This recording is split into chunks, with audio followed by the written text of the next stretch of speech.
Robert Polito, our next reader, hails from New York City.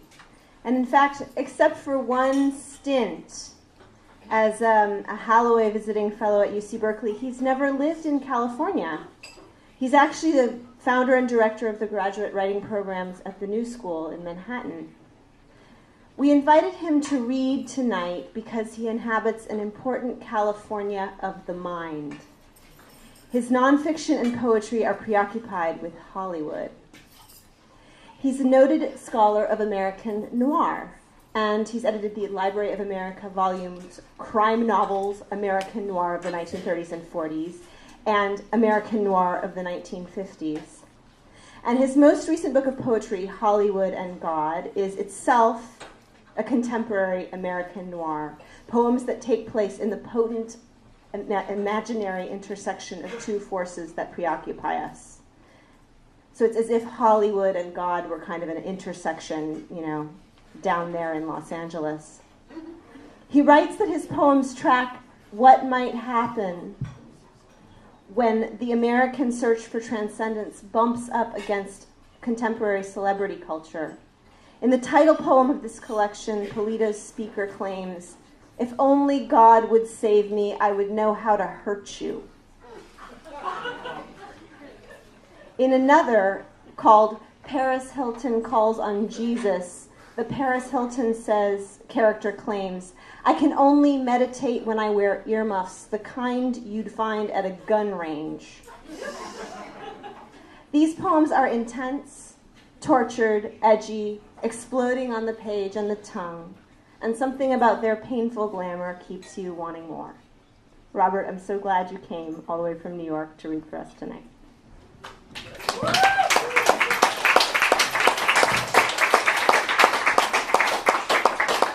So the wine you're going to be tasting here is the Deloach 2009 Pinot Noir from Russian River Valley. And I told Robert that I'd be pouring this, and he was very happy because he likes Pinot Noir, and plus he is noir.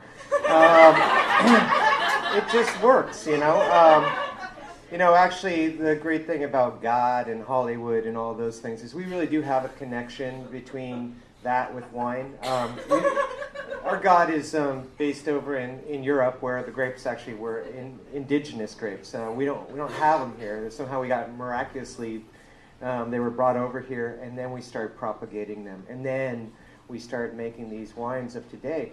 One of my great stories of how I really learned about the greatness of Pinot Noir was I went to an amazing retrospective tasting of Beaulieu vineyards. So that's BV. Anyone have a little BV out there in their lives? Yeah.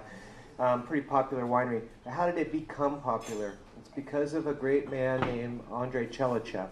And Andrei Chelychev was a genius. He was a genius and a very creative man. Back in the 30s, 40s, and 50s, when I was tasting some of their wines from their Cabernets at their 100-year anniversary that we did that retrospective tasting on. We started those 30s, 40s, 50s, 60s, 70s, 80s, all Cabernets. And then we had lunch. And when we came back from lunch, it was Andrei Chelychev passed away about 20 years ago. And they brought out his favorite Pinot Noirs.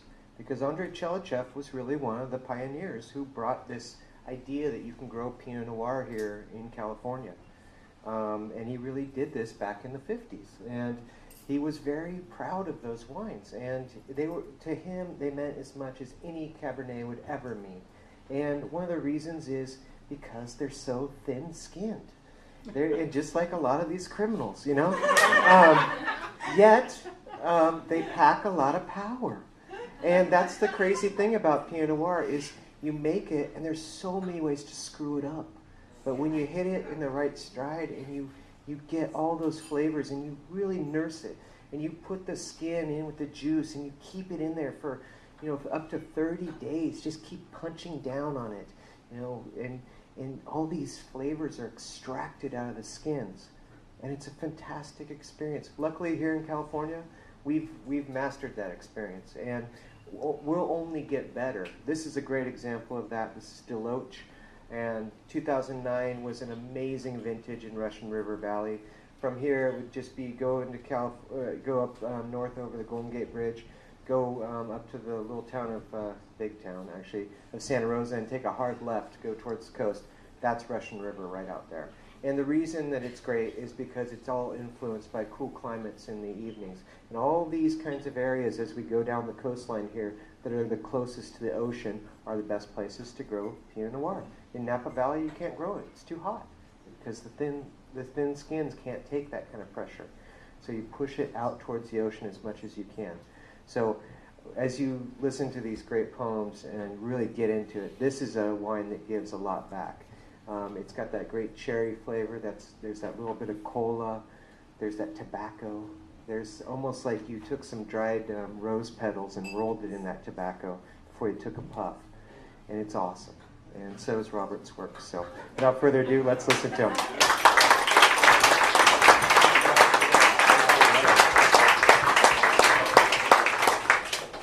I think it would be very nice to come back as a Pinot Noir.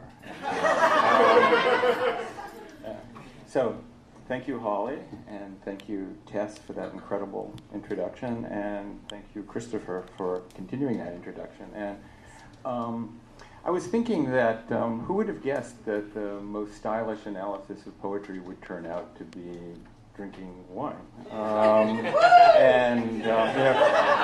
That famous quip about writing about music is like dancing about architecture. It turns out to be that writing about poetry is pouring wine. So I'm going to start by reading a poem from Hollywood and God that was written across the bridge in Berkeley. It's called 2 or 3 Dreams About, and it's in 2 parts. The first part is called Detour, after the 1940s Edgar Ulmer film with the same name, and the second part is called Grendel's Mother, after Beowulf, and it quotes from Seamus Heaney's translation of Beowulf. 2 or 3 Dreams About. 1. Detour. In a rented house, rainy season, behind the green wood-paneled wall, first only on storm nights, then every night, our family of skunks tries and fails to lift again, the door into the crawl space, door banging down on its hinges each time they fail. My mother breaks the darkness, arriving in the night. Forgive me if I sound theatrical, I hear her say, but your brother will try to kill himself, then try to kill himself again. That's once for each time he watched me take too many pills and wouldn't telephone you or your sister. Inside the crawl space, the skunks screech and mate, send their secretions through the heating system. My mother, during her final illness, filled any gap with the word phlegm.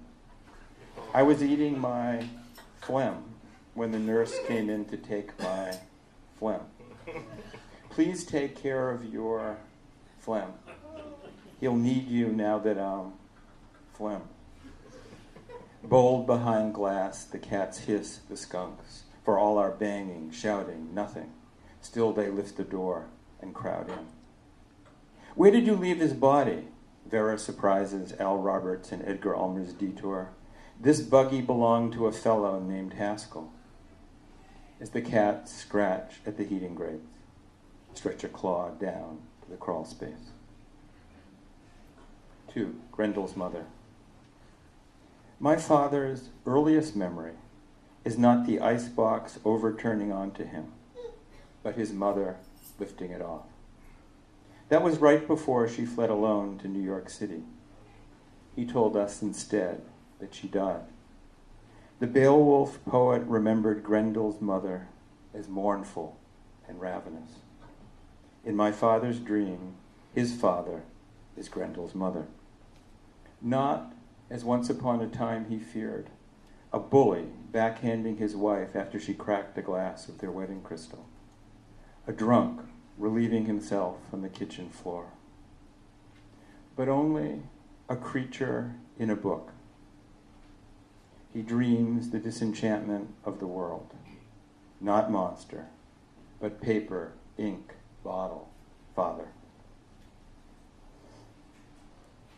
This next poem is set in San Francisco. It's called Shooting Star and has an epigraph from the Bob Dylan song of the same name.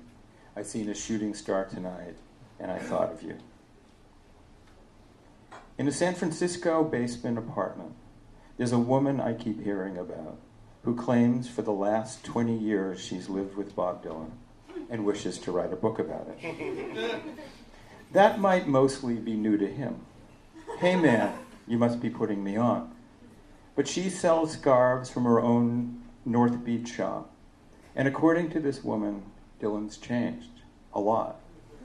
Heavy now, yet kind, if also a little crazy, in and out of hospitals. He doesn't look like himself. Still, wherever he travels, he mails her love poems in his familiar 60s style, and she'd be honored to show them around. A sleepy kitchen at dawn, the woman steps towards the kettle, pajamas open to her waist. An owlish man, drunken, slothful, legs behind. The glamour of the damaged. But how much more gratifying for her not to have spun the whole hazy farrago out of loneliness, madness, or for money. And this morning to wake beside someone who persuades you he recorded Shooting Star just for you.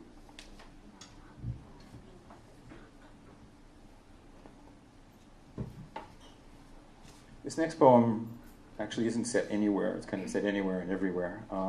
It's called What the Dead Know. Air here is like the water of an aquarium that's been lived in for a while, clear and still beyond the rigors of glass. Appearing cold and clear as spring streams fed by snow and ice, but unexpectedly warm to feel and inviting.